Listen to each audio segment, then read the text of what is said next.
Темата на која што говориме на Ридниве минути во Македонија наутро е што ние како општество треба да направиме за да ги вклучиме лицата со попреченост во сите сегменти на општественото живење.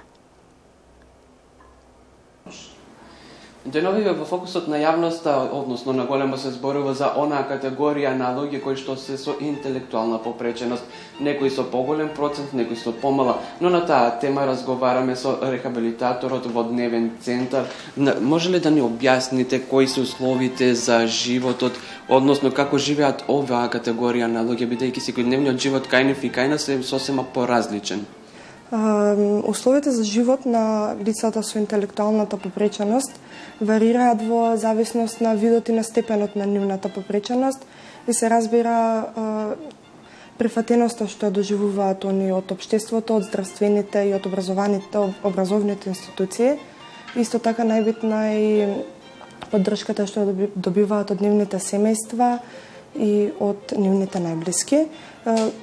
Се јавуваат многу одредени пречки што може да ги доживеат овие лица, но благодарение на закони кои што се направени во нивен интерес, каде што тие се заштитени, им се нуди многу голема поддршка, тоа на некој начин се олеснува.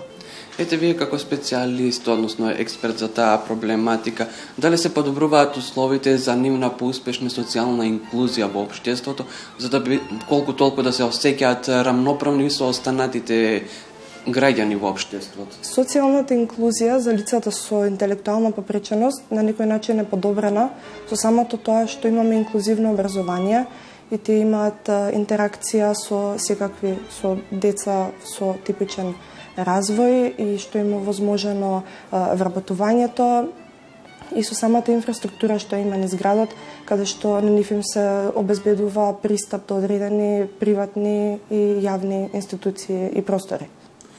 Оваа категорија на луѓе сака да живее како и нас. Како тие поуспешно да се вклучат во активниот пазар на труд? Дали како вие сепак работите подолго време со нив и знаете како иде нивниот процес на социализација? Како тие можат полесно да се вклучат активно во пазарот на труд, бидејќи тие мора да екзистират на некој начин?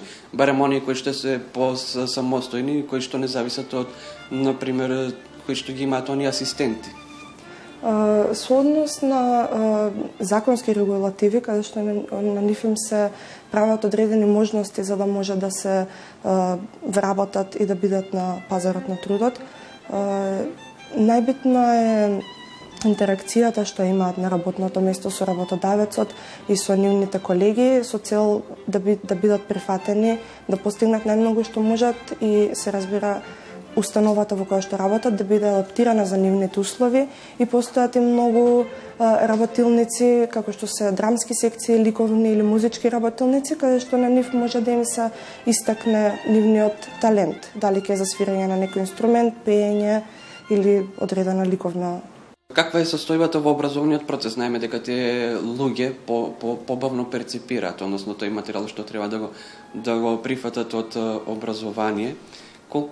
Какви се програмите, дали се добри за да можат, односно не можат, го немаат тој капацитет како останатите ученици, а мора да посетуваат настава, односно да бидат образовани, како да се подобри програмата според вас? Во нашата држава има инклузивно образование, што всушност им овозможува на лицата со секаква попреченост да посетуваат училишта. Тука многу главна улога има ИОП-от, односно индивидуалниот образовен план, кој што негова цел е да се адаптираат наставните методи и учебниот материјал за тие да може полесно да го научат истиот материјал и да може да се истакнат и да се добијат најдобри услови и резултати. Има и обука за наставниот кадар, каде што тие се обучуваат за да работат со овие деца и професионална обука за лицата со попреченост, каде што кога тие ќе завршат основно или средно образование, да може многу полесно да се најдат во работниот однос. Така и според вас како центар, кои се оние препораки до институциите, локални, централни, што да се подобри во општеството за да имаат подобар живот и да можат да живеат овие луѓе нормален живот како и останатите? Многу е битно здравствените услови и здравствената помош што им се нуди да се одат на редовни медицински прегледи, каде што се засега и физичкиот и психичкиот развој, примање на терапии, консултации со специјалисти, како што се специјалните едукатори и рехабилитатори, и во училиштата како што се воведени придружби за овие деца, каде што ти им помагаат полесно да го совладаат материјалот и да истакнат најдоброто од нив.